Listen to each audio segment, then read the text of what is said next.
In today's video, I'm going to teach you how to perform a t-test in Excel. Whether you're new to statistical analysis or looking to refresh your skills, this tutorial will guide you through the process step by step, making it easy and accessible. Let's dive right in. Imagine you've gathered data on two groups, males and females. Each group consists of 9 participants, and you've diligently recorded their heights in centimeters. Now, our goal here is to compare these heights between the two groups to see if there's a statistically significant difference. Since the groups we're comparing are independent of each other, we'll be performing an independent t-test. Excel offers several methods to carry out a t-test, but today I'll show you one of the simplest ways to do it effectively. First, you'll want to select an empty cell where you'd like your t-test results to appear. This is where Excel will display the outcome of your analysis. Once you've selected your cell, go ahead and click on the Insert Function button, usually represented by a little FX icon on the toolbar. This action will bring up a new window where you can search for various functions. Type in t-test in the search bar and select it from the list that appears. In the new window that pops up, you'll be asked to input 4 critical pieces of information.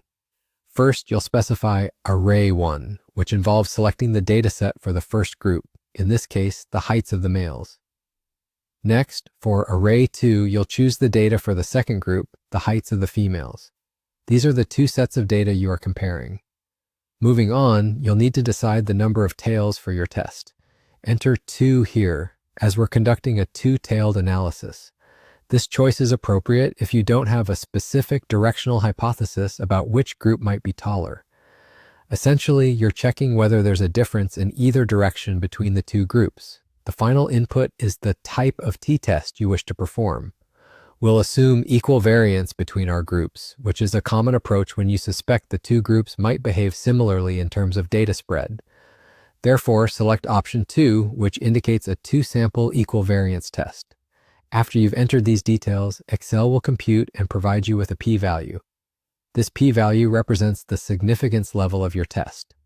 Press OK, and you'll see the p-value appear in the cell you initially selected. This number will help you determine if the difference in heights between males and females is statistically significant. And that's it. You've successfully performed a t-test in Excel. It's a powerful tool for statistical analysis. As you become more confident in using Excel, feel free to explore the myriad of functions and formulas it offers for a deeper dive into data analysis.